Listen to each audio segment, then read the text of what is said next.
This is WRUULP, Savannah, Georgia, 107.5 FM, WRUU.org. We are Savannah Soundings, community radio with global soul. Good morning, Savannah. It's Wayne Waters. You're listening to Savannah Lexicon on WRUULP 107.5. We're streaming online from the heart of Savannah's downtown historic district.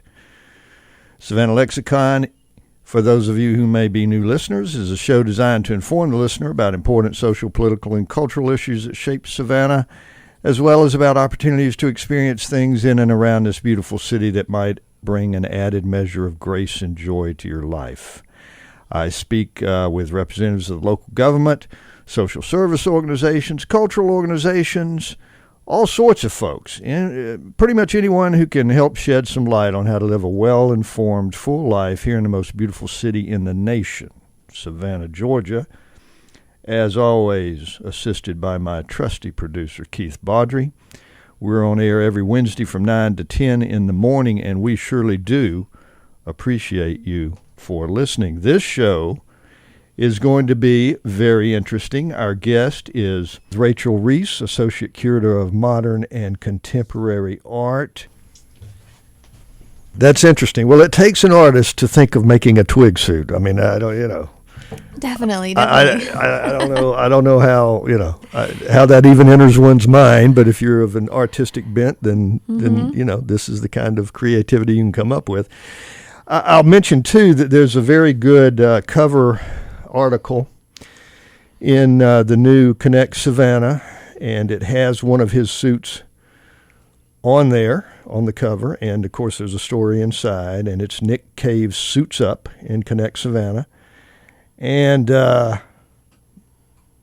very, very interesting. I mean, the suit, I'm looking at it here on the publication as we speak, and it's hard to describe. It's yeah, I think what's so interesting about them is that they are all unique and very different. Kind of starting with that initial impulse of picking up the twigs, he's carried that through.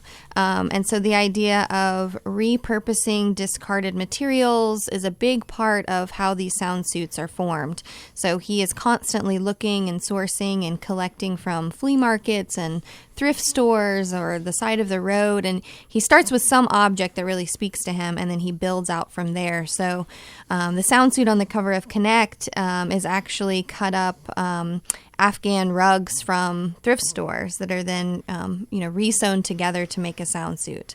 And I think what's interesting and what you'll see in the show at the Jepson Center is hopefully you'll imagine what do these suits sound like if they were in motion, if they were performed. Mm-hmm. So, a suit made of yarn or hooked rugs would not make much sound at all. And then a suit with vintage toys or with bells would make a lot of sound. So they're all very unique in that way. Okay, but now you do have some video. Yes. Do you? We do have two videos in a second gallery that show the sound suits as activated by the body. And that is to show how they are performed and how they move because we do not have a live performance, which is a big part of his practice. So he kind of thinks of making two types of sound suits, ones that are meant to be performed and activated by dancers in the public arena, and then ones that operate in the museum as static sculpture. Mm-hmm. But two videos we have, one is called Drive By, and it's very celebratory. It's a group of dancers kind of jumping around on pogo sticks with music, and then the other video is very quiet and introspective and kind of shows a different side to the sound suits. Okay. Yeah, and the sound suits that I'm seeing, they completely, at least the ones that are represented here in Connect Savannah, completely cover really the entire body, including the face. Definitely. And I think that's part of his thing is the idea that, the face is covered. Yes. That sort of informs his work in some sense. Yeah, so there's this duality going on where it's a garment or a vessel that you can wear that's highly private, so it can conceal your race, your gender, your class for the wearer, and highly public at the same time. So they're kind of this barrier to the outside world. And he really talks about how when someone goes and enters the sound suit and performs in the sound suit, you can really transform into someone else. It provides you that barrier to outside culture. Interesting idea. Okay, and can you describe what you're going to have a little bit more? I mean, are you going to have static displays? We will. We have three-dimensional range, art representations. A big range of sound suits will be on view. A really special one to highlight is a 7-part sound suit. Is the first thing you see when you enter the galleries. 7-part? So 7 people can wear this sound suit, connected by a continuous piece of fabric. Right. And it's titled Speak Louder, and it is made of mother-of-pearl buttons. It's silver. It's fantastic and shiny and very Baroque feeling. And then the heads have these rounded, kind of look like speakers. So the title is Speak Louder, so you can think about speaker as in sound, I've or seen speaker that. as in how to amplify your voice. Right. But I think it's a really timely piece thinking about where we are right now and how we can harness our collective energy through our voice and come together for some greater purpose. So you can't miss that when you enter the gallery. There is some coming together these days, that's for sure, and expressing various things. Yeah, that is timely. That's good. Okay, yeah, I have actually seen a photograph, not the actual thing, but I have seen a photograph of that particular piece now that you mention it, which is very different really in a way than, for instance, what else is on the ones I was just describing that are in Connect Savannah. So, and there's a wide range of materials and the forms of the sound suits that he's made over 25 years. So some have vintage toys and rugs. Some are very soft and have this kind of curved head form that he calls a surfboard shape. Some are made from repurposed bath mats. And so hopefully, not only can you think about them in terms of sound, but just the material choices that he makes as an artist. It's really interesting. Excellent. Okay, we're gonna have that for a while. 6 weeks, right? It's up through April 23rd. Through April 23rd, so that's a good long time to see it. But again, these things fly off your radar if you don't just go ahead and see about it. So make a point here to get to it early before it just because Lord knows the world these days, so much is flying around all the time that captures our attention, and it just, man. Exactly. We have a special an exhibition poster that's in the galleries I wanted to mention as well. It's free. Oh. And the special thing about it is we commissioned Dr. Regina Bradley, who is professor of African American literature at Armstrong State University, to write an essay about Nick Cave's work, which is really fantastic. Nice. She writes about post-civil rights America, Black identity, and the American South. She also writes and teaches about hip-hop and sound. She's gotten a lot of attention lately for she's teaching a class about Outkast and the American hip-hop South at Armstrong right now. Interesting. But her essay is really great, and it's in that poster. So I definitely encourage you, when you come see the show, grab one and give one to a friend as well. And by the way, while we're thinking about it, obviously you have a lot of information online, which is www.telfair.org/nickcave. Simple enough. All right, let's just jump to Telfair Museums in general for a minute. We will circle back around to Nick Cave for sure, but let's just talk about Telfair Museums. Oldest public art museum in the South, opened in 1886. That's astonishing. And these days, 3 sites: the Jepson Center for the Arts, which is where Nick Cave's exhibit is. Yes. The Owens Thomas House, and the Telfair Academy. So, just let's do a quick hit on all 3 of these. Now, anybody in Savannah, certainly if you lived here and you've been here, you know the Telfair, but still, there are a lot of people coming into Savannah and moving in, a lot of SCAD students, for instance, and other people who discover this magnificent city and move and may not know about all of this. So, talking, I guess, let's start with the Jepson, since we're kind of there already. Just give us a nutshell about the Jepson Center and its place within the Telfair Museum's triad, if you will. Sure. I'll do my best. So the Jepson Center opened in 2006. So we just celebrated the 10th anniversary of the Jepson Center last year. And it's a building that was designed by the architect Moshe Safdie. Right. If you've been in Telfair Square, you can't miss it. It has a beautiful glass facade. And the building is definitely a work of art in and of itself. It is beautiful. And it had, many purposes and needs that it helps serve for the museum. But one that I think about is how it brings the museum into the present day and into the future. Yeah. And it was really built to be a state-of-the-art facility that can host international traveling exhibitions, that can house our modern contemporary program and our modern contemporary collection. And I am the first curator of modern contemporary art that they have hired. Is that right? It is true. How long have you been there? I have been with the museum for just over a year now. Oh, wow. Mm-hmm. Yeah, so I'm relatively new. That's interesting. So you're the first one. Okay. Yes. So give us just a nutshell on you. Sure. Where are you from?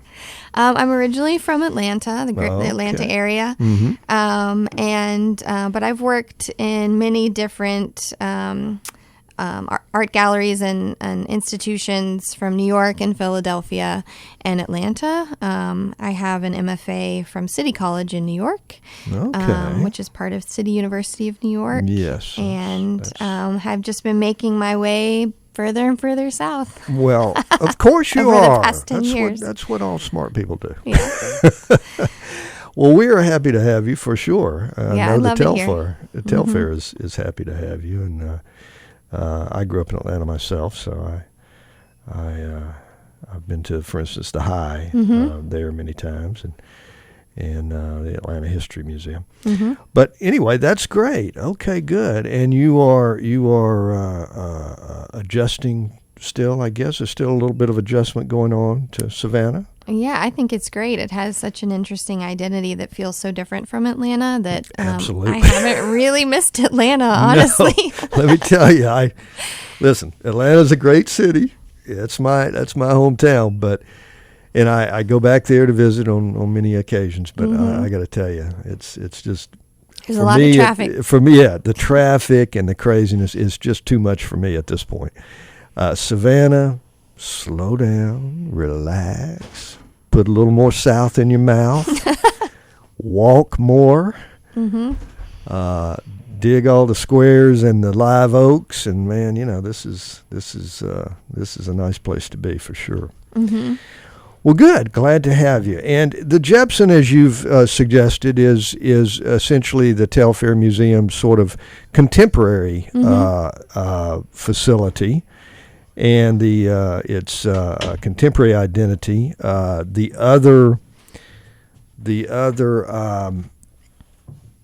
before we jump to the others, let's just mention, as you say, a lot of traveling exhibitions. Also, I think if I'm correct, in the sort of permanent collection, you have Kirk Vonnegut, big Kirk Vonnegut collection.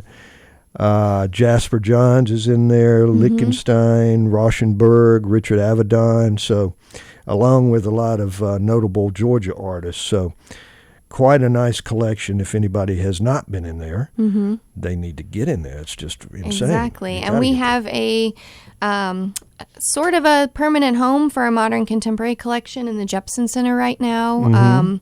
In the gallery across from the Nick Cave exhibition on the third floor is an exhibition called Complex Uncertainties, Artists in Postwar America. And that's a rotating multi-year project presenting works from our modern contemporary collection and kind of looking at how artists from the past 70 years of American history respond to the times in which they live. So it is grounded by works in our collection. It's rotating. We have things coming in and out, so hopefully there's something to see if you return time and time again. And the Kirk Varnedoe collection is a big stronghold of our modern contemporary collection. That's 27 works on paper by 22 seminal contemporary artists that Kirk Varnedoe worked with during his time at MoMA. So there will be something from that collection on view at all times as well. Excellent. Okay, if you're just joining us, shame on you for not getting here in the first place at 9 o'clock, but good for you for coming in and listening nonetheless. We're speaking with Rachel Reese, Associate Curator of Modern and Contemporary Art with the Telfair Museums. A new exhibit starting Friday on Nick Cave, and maker of the famous sound suits and other works of art. So we were talking about the Jepson being the contemporary arm, if you will. The other two facilities for Telfair, of course, hark back to Savannah's past and grand history. One, the Telfair Academy, beautiful Regency-style, neoclassical Regency-style mansion built, finished, I believe, in 1819.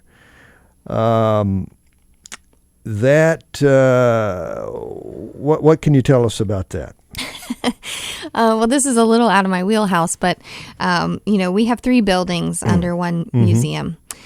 So we think about not only the fine art collection that we have, but we think about the buildings as part of our collection as well and the different purposes that they serve. So the Telfair Academy was the original Telfair Academy of Arts and Sciences, Mary Telfair's home, that she bequeathed to become a museum.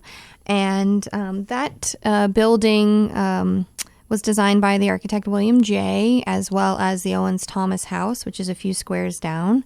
So that's the connection between those two buildings. Yep. But the Telfair Academy houses our earlier 19th and 20th century painting collection, a lot of plaster cast, and things that were collected by Telfair's first director, Karl Brandt, during his time. Yes, so a very different kind of thing. It's got some very classical kinds of things and quite nice. Some examples of American Impressionism and Ashcan School Realism in the mix there as well. So that is another of your facilities. And then, of course, the Owens Thomas House itself,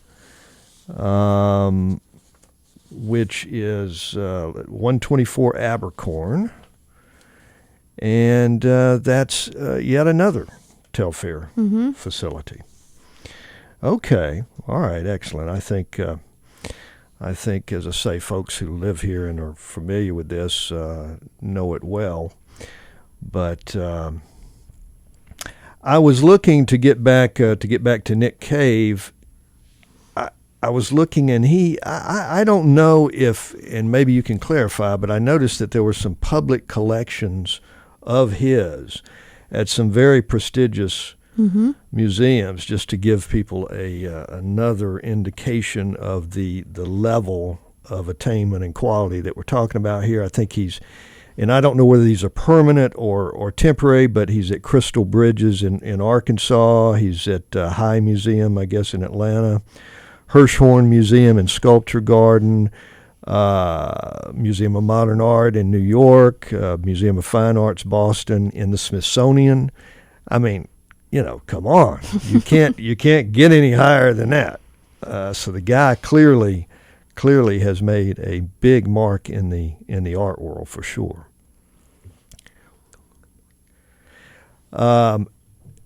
Okay, we are going to take a short break.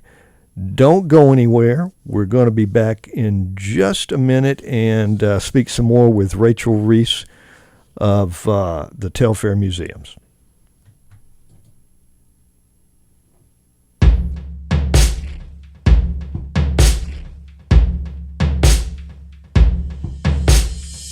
Some tell their lives and levitate. Last time I tried, I fell away.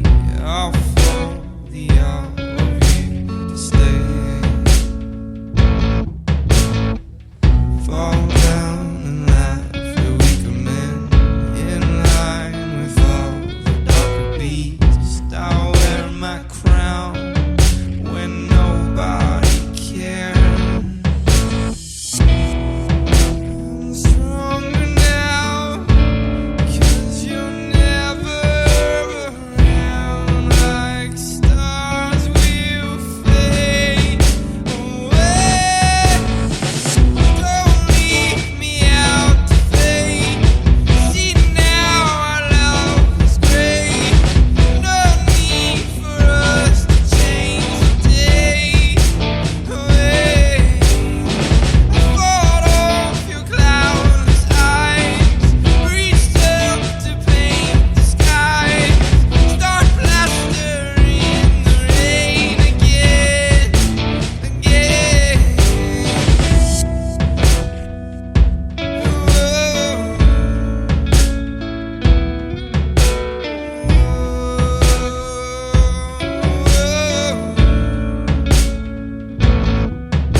Wayne Waters, and I host Savannah Lexicon on WRUULP 107.5 FM every Wednesday from 9 to 10.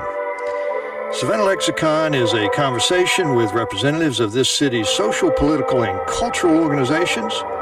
Give it a listen every Wednesday morning, 9 to 10, here on WRUULP 107.5 FM. And this portion of WRUULP Savannah Soundings programming is made possible by a grant from Weeks Consulting, offering strategic marketing communications, issue advocacy, and community outreach services. More information available at 912-231-2252. So those of you listening out there, let me apologize. Apparently, it has come to our attention. The broadcast is breaking up a good bit here, so I guess we're not having good sound today. Sorry about that. We're going to get that all straightened out. Hopefully it's straightened out right this moment as I speak. But if it's been a little breaking up going on, our apologies on that. And again, we are speaking with Rachel Reese, Associate Curator of Modern and Contemporary Art. You hanging in there, Rachel? Yes. We appreciate I'm here. Hopefully it. We people appreciate can hear me. it.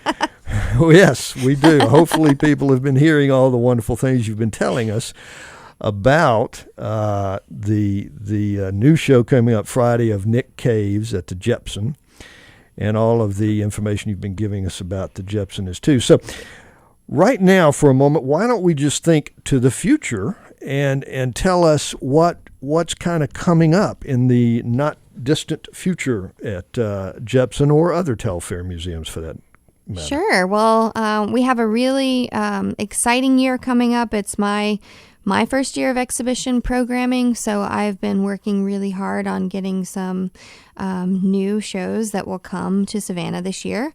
Opening in February, we have an exhibition of photography called Wonder Camera Savannah, and that's guest curated by Klaus Vayner, who is a historian and a curator and an artist. And it looks at contemporary photographers who use the museum as their subject matter. And what's really interesting about it, he presented the show in London at 2 museums in 2014 and 2015. But Telfair commissioned him to come and photograph our 3 sites, so the Jepson Center, the Telfair Academy, and the Owens Thomas House in 2015, which kind of looks at the way you look at art in museums. So it's kind of thinking about photography as documentation, and what happens when the fine art object is documentation of people looking at fine art objects. Okay. So it's an interesting construct. So the people are in it. People are in it. Who are we have new photographs of our museum sites incorporated into the installation, along with 12 photographers who are using museums as their subject matter already. So it's kind of an interesting reflexive show, and it'll be a neat installation, and that opens at the Jepson Center on February 17th. Just around the corner. Just around the corner.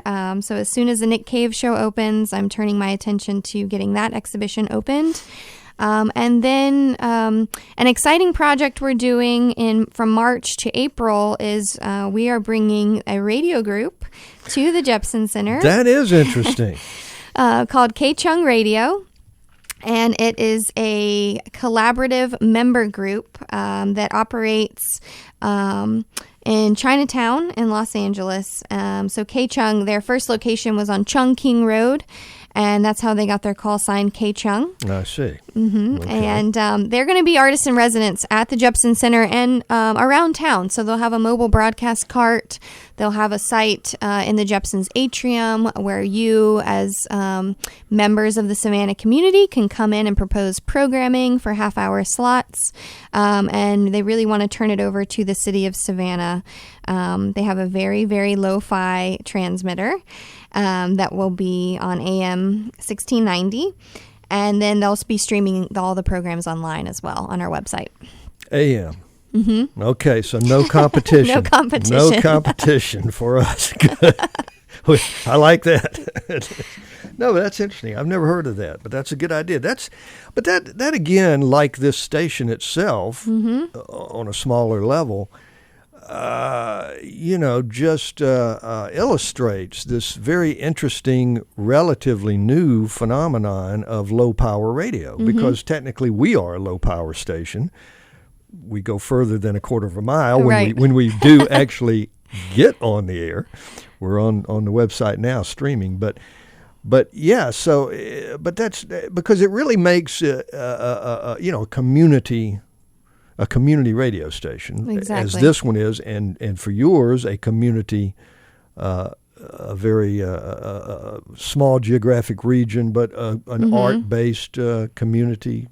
Yeah, and I think, there's power in small community. Absolutely. And there's a lot of concentration of energy and ideas, and their organization model is very interesting.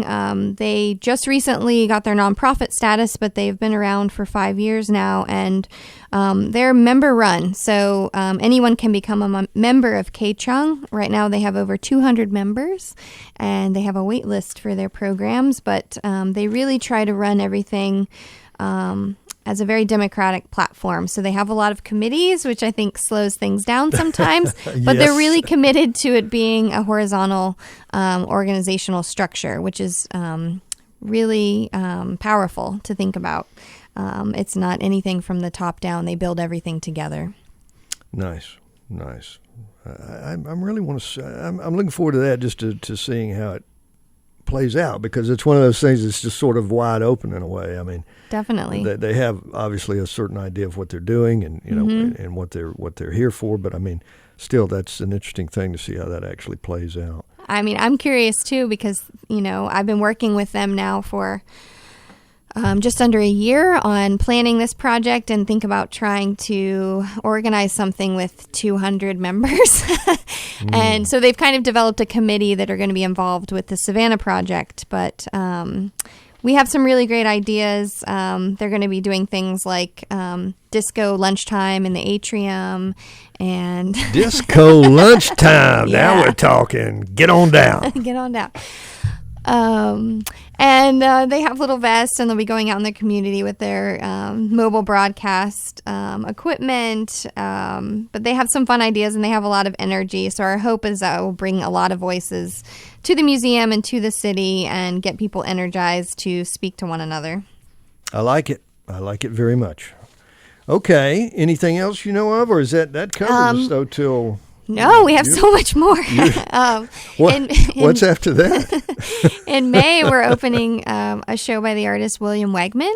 Okay. So you have maybe heard of him, probably heard of him as the artist who became famous for photographing his Weimaraners. Right. But this exhibition is called Improved Photographs, and it is looking at all of his output from the 70s to today. So William Wegman was born in 1943, so he's been making work for 50 years, and it's a range of things will be on view from his early conceptual videos, which is in the 70s when he really first started working with his dog, Man Ray. Okay, you say videos? Videos. Oh, okay.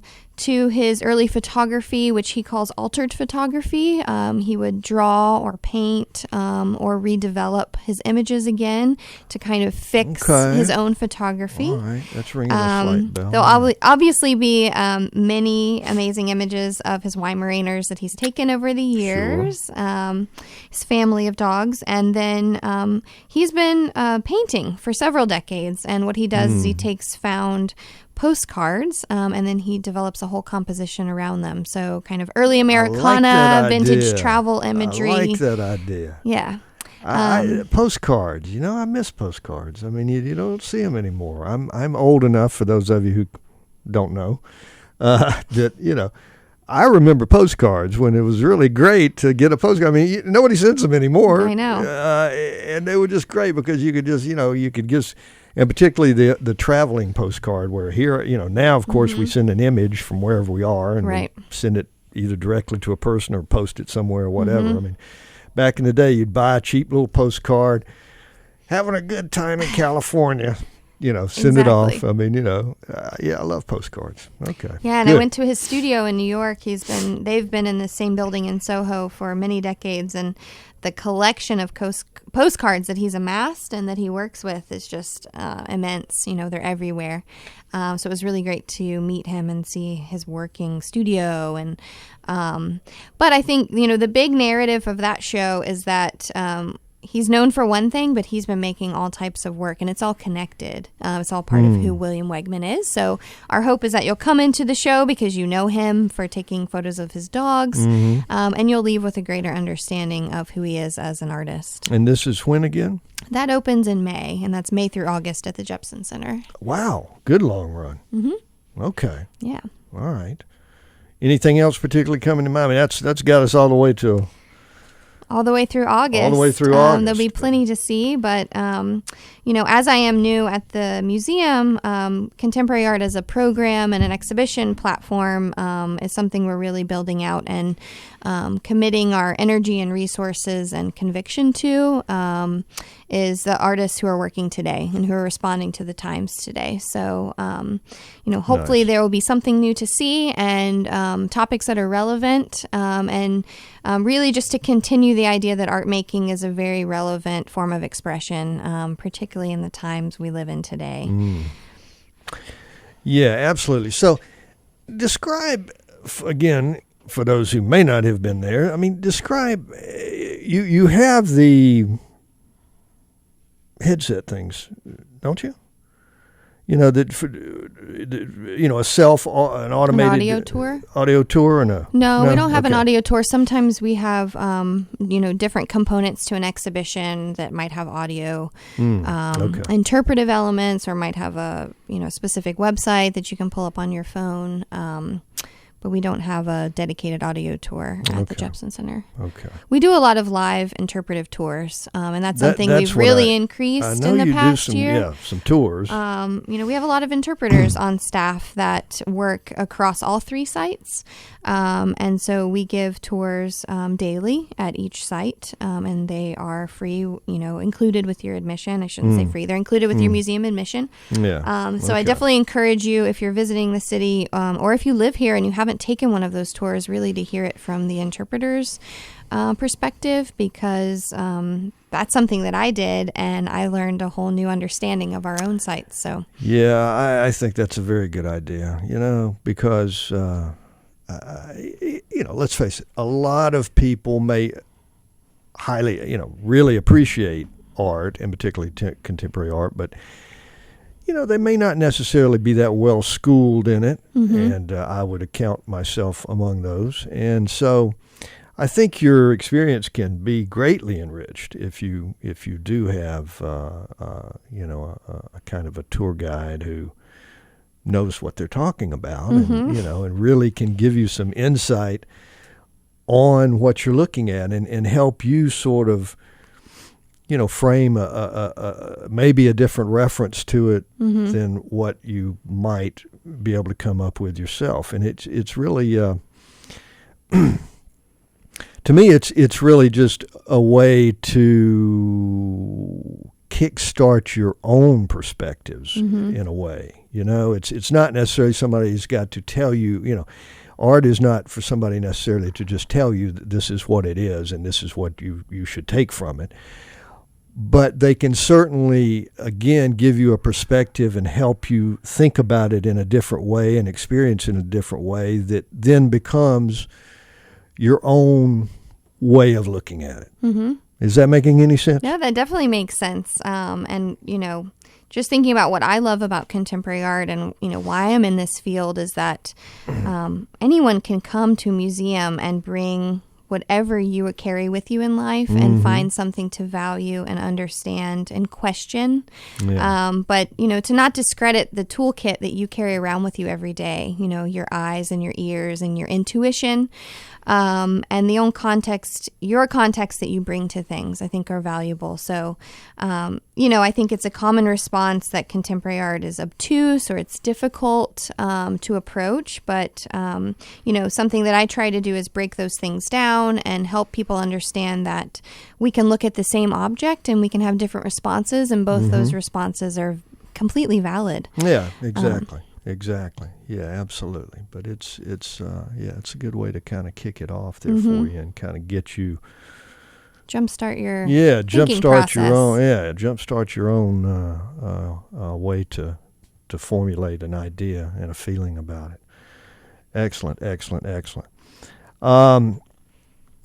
Okay, and so now circle back to Nick Cave, because that's the first thing coming up now, and again that's starting Friday, and we've talked a lot about that, but and you already did this somewhat, but let's just go over it again in terms of sort of his artistic vision, how, his conceptual framework, if you will, on this stuff. Because again, the sound suits are one thing, and that's a big thing. Mm-hmm. That's a very big thing. But yeah, just help us again to think about what we might be experiencing out there with Nick Cave. Sure. Well, definitely the sound suits is kind of the driving art form that you'll see in the show. And there's a lot of information in the exhibition about what is a sound suit, not only for the artist, but how can you understand and think about the sound suits. Just a very quick blurb about them is that he made his first sound suit in response to the Rodney King beating and subsequent LA riots. Yeah, right. They are built to the scale of his body. So he is trained as a dancer and has a degree in textile work and works at the School of Art Institute of Chicago. And they're built to his body, and they are built to be performed, and some are built to be shown in museums as sculpture. They help people navigate the barriers of identity. So whether that's physical identity, like your race or your gender, or things that someone might project at you based on your physical identity, and also things like class. So they conceal those things. The wearer of the sound suit can be concealed within this protective shield.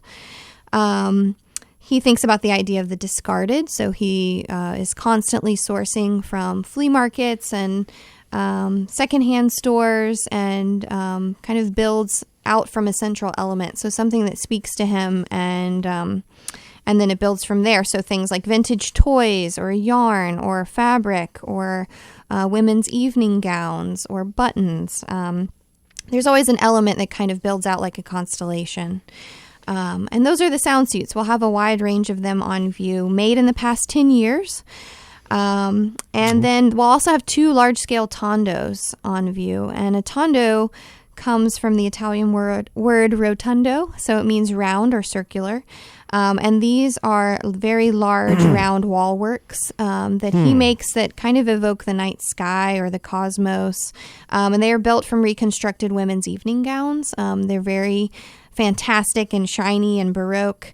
But the way he talks about them is he remembers being with his brothers. He grew up in Fulton, Missouri, which is a more rural area of the state, and going out at nighttime and looking up at the sky with a flashlight. And also they're kind of they kind of create the cosmology for the world in which the sound suits can live. Okay, good, excellent. And I think that one of the, just to jump back to the sound suits for a minute, one of the suits, I think, if I understand correctly, was kind of also in response to the Trayvon Martin killing. So, yes, he has. We don't have that one on view in the exhibition, but okay. Nick Cave has definitely responded directly to things. So his first sound suit made in 1992 was a response to the Rodney King incident. He did make one that was kind of a memorial to Trayvon Martin. But he thinks about him. He's an African-American male, so he certainly thinks about that vulnerable spot and that duality or those many narratives to identity. He's an artist, but he's a black man. And how does he reconcile or navigate those two things? And how can he use his position as an artist to be an activist or a diplomat and use his platform for good? So, yeah. And get people talking. Get people talking, definitely. Okay. All right. Good deal. We are going to take another brief musical interlude as we get down and start winding down to the end of the show. But hang in there with us. We'll be back in just a moment.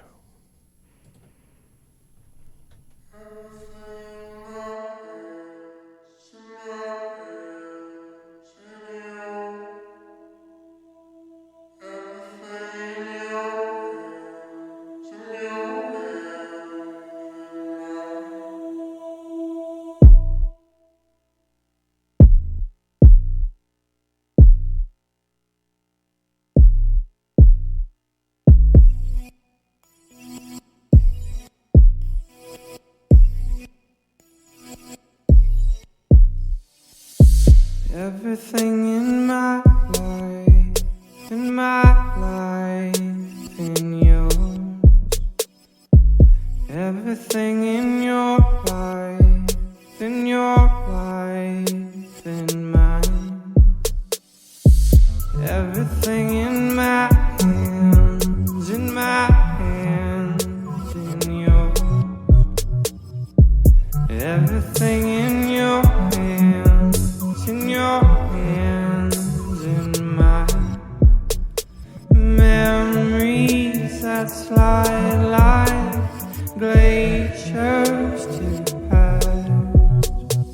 We see the same sights through different eyes. Alive, barely alive. Lay here, come to me, and so alone, I'm falling out of space. Now I know destiny won't wait.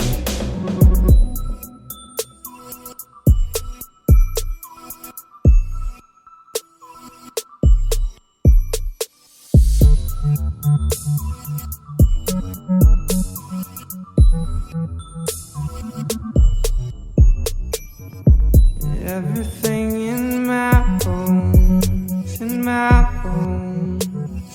yours. Everything in your bones, in mine. Memories that slide like glaciers to past. We see the same sights, different eyes. Alive, barely alive. Lay here, come to me, and so alone, I'm falling out of space. Now I know destiny won't wait.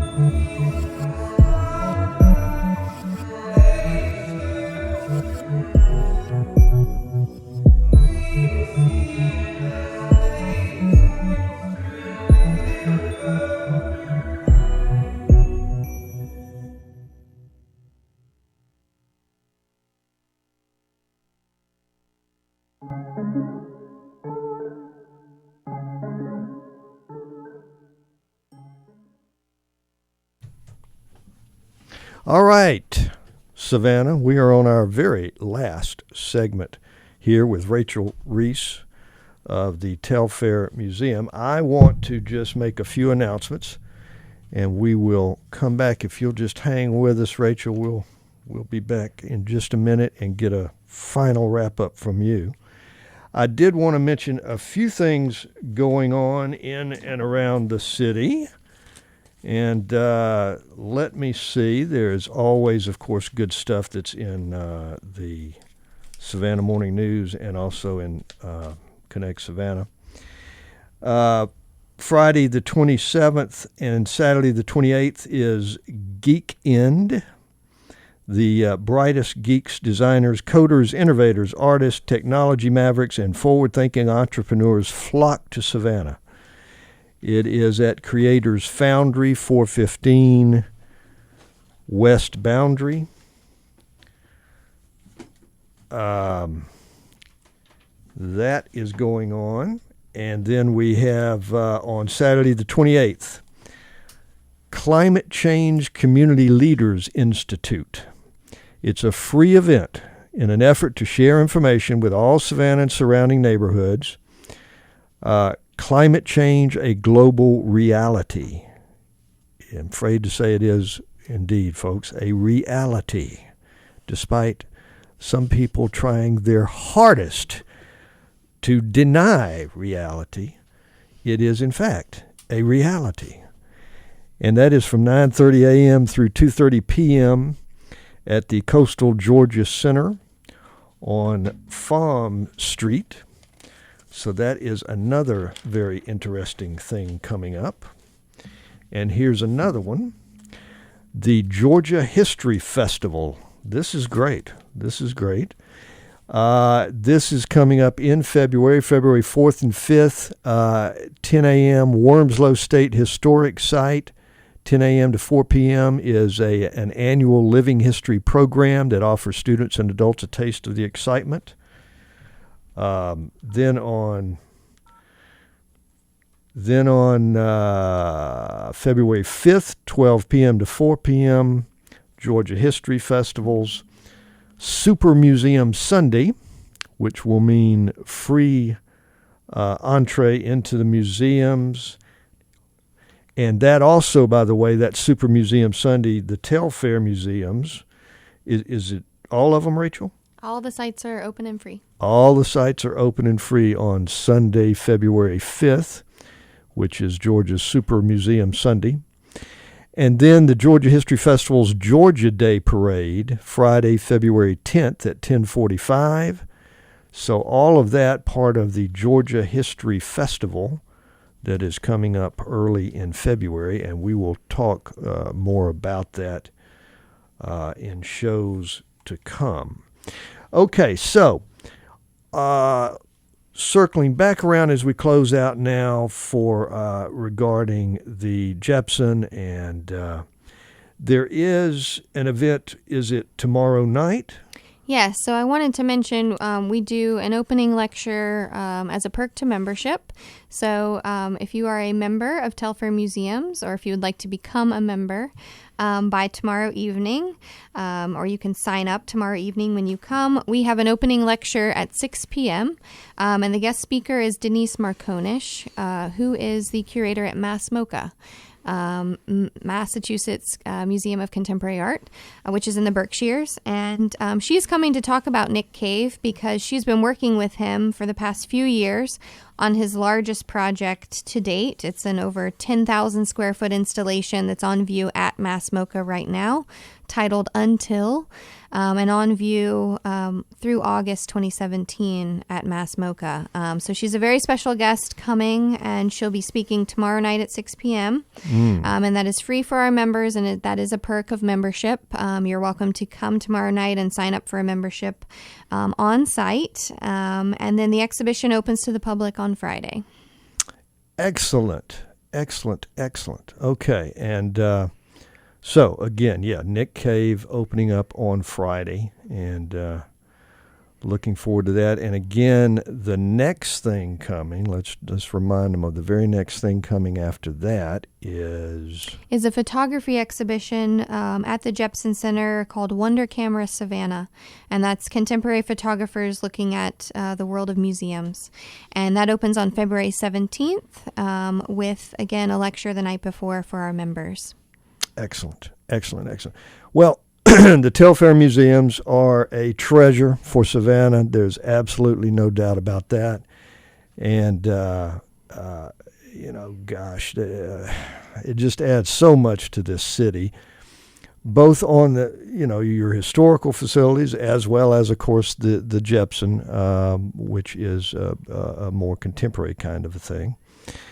And we are very lucky to have that here in Savannah. Thank you very much for coming in today. It's been a little bit crazy around here. You guys in listening, well, you probably have been aware of some of the craziness going on, but not all of it. It's been one of those days today where there's been some things flying around that aren't necessarily supposed to be flying around, but that's just the way it goes sometimes. I will tell you that next week, there will not be nearly as many things flying around. That's number one. But next week will already be February 1st. My God, how'd that happen? February 1st. And we are going to have with us Kevin Klinkenberg with he's the director of Savannah Development and Renewal Authority. And so this is obviously something that should be of interest to anyone in the city in terms of the opportunities that development will bring around, and also to be aware of, some issues and some reasons that we need to control development in some sense. So Kevin Klinkenberg, Savannah Development and Renewal Authority. And we will see you, well, we won't see you, but you will hear us at least next Wednesday, and tune in at 9 o'clock here for Savannah Lexicon. Thank you for listening today.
If your business enjoys the programming on WRUU-LP, please support the station with a donation. Let your customers, neighbors, and friends know that you share our vision of building a thriving economy based on a diverse and vibrant community. Our listeners will know you support Savannah's only broad-based community radio station. Become a tower sponsor or underwriter. To check out the levels of corporate sponsorship and to donate, go to www.wruu.org/corporate. Again, to check out the levels of corporate sponsorship and to donate, go to www.wruu.org/corporate. Thank you for listening to and supporting WRUU-LP. You're listening to WRUU-LP, Savannah, Georgia, 107.5 FM, WRUU.org. We are Savannah Soundings, community radio with global soul.